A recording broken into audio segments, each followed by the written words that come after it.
अस्सलामुअलैकुम एवरीवन, क्या हाल है आपका। उम्मीद करता हूँ आप सब खैर खैरियत से होंगे और रमज़ान अच्छा गुज़र रहा होगा आप सबका।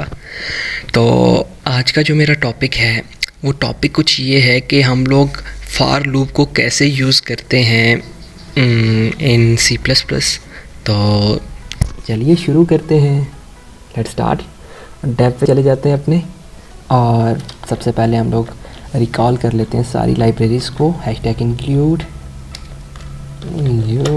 और यहाँ पर आईओस्ट्रीम नामक फ़ाइल को भी इंक्लूड कर लेते हैं। इनपुट आउटपुट स्ट्रीम, फिर यूजिंग नेम स्पेस और एसटीटी, फिर यहाँ पर इंट मेन फंक्शन को भी रिकॉल कर लेते हैं और फिर ब्रेसेस लगा लेते हैं। और यहाँ पर मैं कमेंट यूज़ कर लेता हूँ। कमेंट किस तरह यूज़ करते हैं, फॉरवर्ड स्लैश को यूज़ करते हैं, ठीक है। तो यहाँ पर कमेंट यूज़ कर लेता हूँ और कमेंट के अंदर लिख लेता हूँ फॉर लूप का स्ट्रक्चर, फॉर लूप स्ट्रक्चर, ठीक है। तो सबसे पहले हम लोग एक काम करते हैं, एक इंटीजर बना लेते हैं। इंटीजर की वैल्यू नाम रख लेते हैं आई, और आई को मैं सेमीकोलन से क्लोज कर लेता हूँ। और यहाँ पर पहले मैं आपको फॉर लूप के बारे में बताता हूँ। फॉर लूप का क्या सीन है, किस तरह लिखा जाता है। फॉर लूप को फॉर लिखते हैं, फॉर के बाद हम लोग यहाँ पर 2-3 स्टेप लिखते हैं, 3 प्रोसेस स्टेप यूज़ करते हैं। यहाँ पर एक होता है i = 0, मतलब जहाँ से आप किसी भी चीज़ को स्टार्ट करना चाह रहे हो। हम लोग हमेशा चीज़ 0 से स्टार्ट करते हैं, बिगिन से करते हैं, इस वजह से। फिर उसके बाद एक हो जाता है, पहला स्टेप था इनिशियलाइजिंग। फिर उसके बाद होता है हम कंडीशन लगा लेते हैं कि भैया जी ये यहाँ से आगे नहीं जाना चाहिए। तो फ्रॉम लेट करो मैं 10 तक लिख लेता हूँ, और फिर मैं यहाँ पर लिख लेता हूँ सेमीकोलन। फिर उसके बाद यहाँ पर इंक्रीमेंट आ जाता है। इंक्रीमेंट का मतलब होता है कि उसके अंदर एक वैल्यू ऐड कर लेना या उसके अंदर डिक्रीमेंट कर लेना, मतलब कम कर लेना, ठीक है। फिर उसके बाद यहाँ पर ब्रेसेस लगाने के बाद मैं इसको दोबारा कर लेता हूँ और कमेंट कर लेता हूँ, इसको मल्टी लाइन कमेंट कर लेता हूँ ताकि ये इजी रहे ना समझने में। तो मल्टी लाइन कमेंट सही रहेगा, क्या कहते हैं आप, ठीक है ना। तो उसके बाद ब्रेसेस आ जाती हैं। ब्रेसेस के अंदर वो चीज़ लिखी जाती है जो हम लोग प्रिंट करवाना चाह रहे हैं, जिस चीज़ को प्रिंट करवाना चाह रहे हैं, कितने टाइम के लिए। तो हमने कंडीशन ऊपर दे दी i = 10, और i की जो वैल्यू 10 तक जाएगी, less than 10।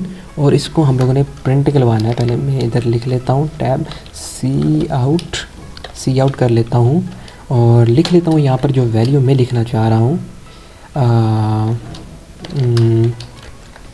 Hamza subscribe my channel,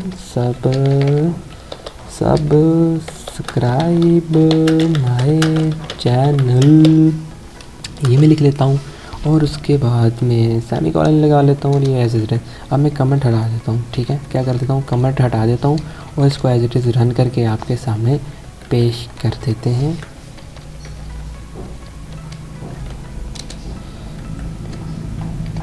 अच्छा चलो, अब F11 लगा के मैं इसको पहले सबसे पहले सेव कर लेता हूँ 1111 और सेव कर लेता हूँ और इसको फिर रन कर लेता हूँ। तो यहाँ पर देखिए सब्सक्राइब माय चैनल आ गया। और एक काम करना भूल गया था, यहाँ पे एक सी आउट का एक और फंक्शन यूज़ कर लेता हूँ ताकि हमारे पास ये सारा जितना भी प्रिंट हुआ है वो सारा सेपरेट लाइन पे प्रिंट हो। अब देखें, मैंने सेव कर लेता हूँ। अब ये देखें सब्सक्राइब माय चैनल 10 दफ़ा रिपीट हो रहा है।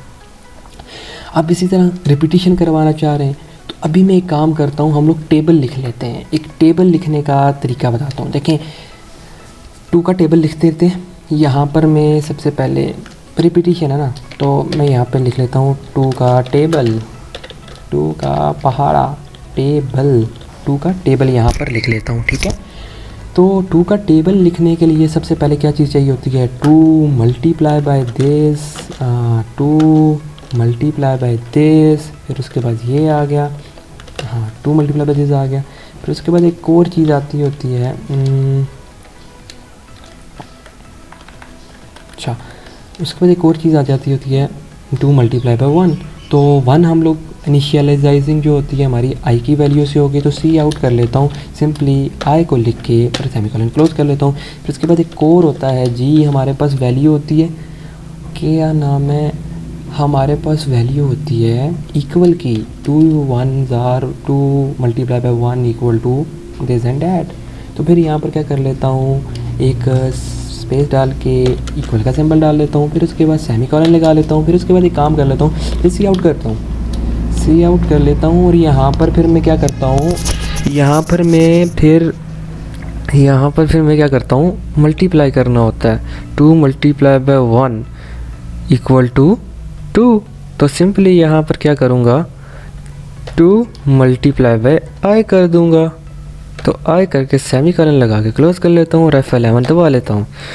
ठीक है, F11 दबा के ये इसके सामने आ गया। 2 मल्टीप्लाई बाय 0 से स्टार्ट हुआ, 0 से स्टार्ट होकर 10 तक वैल्यू गई उसकी, तो ये आपके सामने है। अगर आप 0 वाली वैल्यू को ओमिट करना चाह रहे हैं तो फिर आप क्या करें, यहाँ से 0 को हटा के 1 कर लें, फिर F11 दबा लें, F11 दबा लेंगे तो ये आपका टेबल वही आ जाएगा। अभी हम एक ऐसा प्रोग्राम लिख रहे हैं जिसके अंदर हम इंटर टेबल की वैल्यू डालें तो हमारे सामने वो टेबल आ जाए, उसका टेबल आ जाए। अभी यहाँ पर तो हम लोगों ने सिर्फ सिंपली 2 के लिए लिखा है, हम लोगों ने कंसोल के ऊपर तो वर्क नहीं किया, ये तो स्टैटिक प्रोग्राम था। अभी हम लोग डायनामिक प्रोग्राम लिखेंगे, हम यूज़र से वैल्यू इंटर करवाएंगे और यूज़र से वैल्यू इंटर करवा कर हम लोग कहेंगे भैया जी टेबल बताओ, इसका टेबल कैसे बनेगा, क्या बनेगा। अब मुझे 13 का टेबल चाहिए।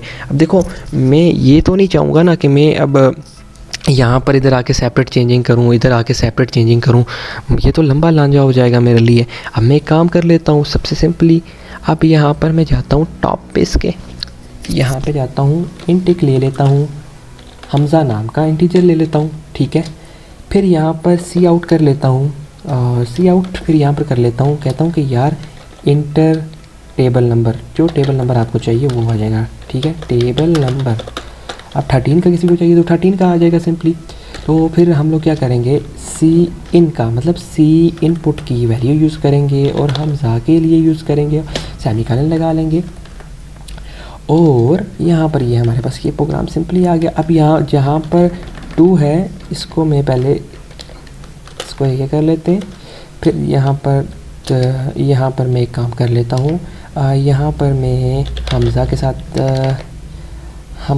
के साथ इसको मल्टीप्लाई कर लूँगा। फिर यहाँ पर जहाँ पर 2 मैंने लिखा है वहाँ पर मैं हमज़ा लिख लूँगा और अब F11 दबा के प्रोग्राम को सेव कर लूँगा। अब कह रहा है कि भैया जी टेबल नंबर लिखो, लेकिन यहाँ पर मुझे थोड़ा सा एम्बिग्विटी लग रही है, प्यारा नहीं लग रहा, तो मैं यहाँ पर सेमीकोलन का यूज़ कर लेता हूँ, कॉलन का यूज़ कर लेता हूँ और फिर स्पेस दबा लेता हूँ ताकि डिस्टेंस स्पेस हो, ताकि अच्छा लगे दिखने में प्रोग्राम। हाँ, आप देखें अच्छा लग रहा है। इंटर टेबल नंबर, अब मुझे 13 का टेबल चाहिए तो मैं रन करता हूँ, देखो एकदम 13 का टेबल इसने मुझे फटक से दे दिया। अब मैं को रन करके आपको बताता हूँ। अब मैं काम करता हूँ, कुछ भी रैंडम सा नंबर लिख लेता हूँ, उसका टेबल चाहिए, तो ये देखिए इसने टेबल लिख के दे दिया मेरे को। अब मैं एक और फिर रन कर देता हूँ, एक रैंडम सा नंबर एक और लिख लेता हूँ, चलो कुछ छोटा लिख लेते हैं ये। अब ये देखिए इतना मुझे इसने फटाक से जो सा नंबर दे दिया ला के, समझे बात को। तो ये टेबल के लिए लिखा जाता है। ठीक है, मतलब सिंपली हम लोग को टेबल फाइंड करना है, तो टेबल का फार्मूले टेबल का प्रोग्राम कैसे लिखा जाएगा, तो ये था टेबल का प्रोग्राम। हाँ, उम्मीद करता हूँ वीडियो पसंद आई होगी। अगर पसंद आई है तो चैनल को लाइक और सब्सक्राइब करना मत भूलिएगा। Thanks for watching. अल्लाह ने के बाद।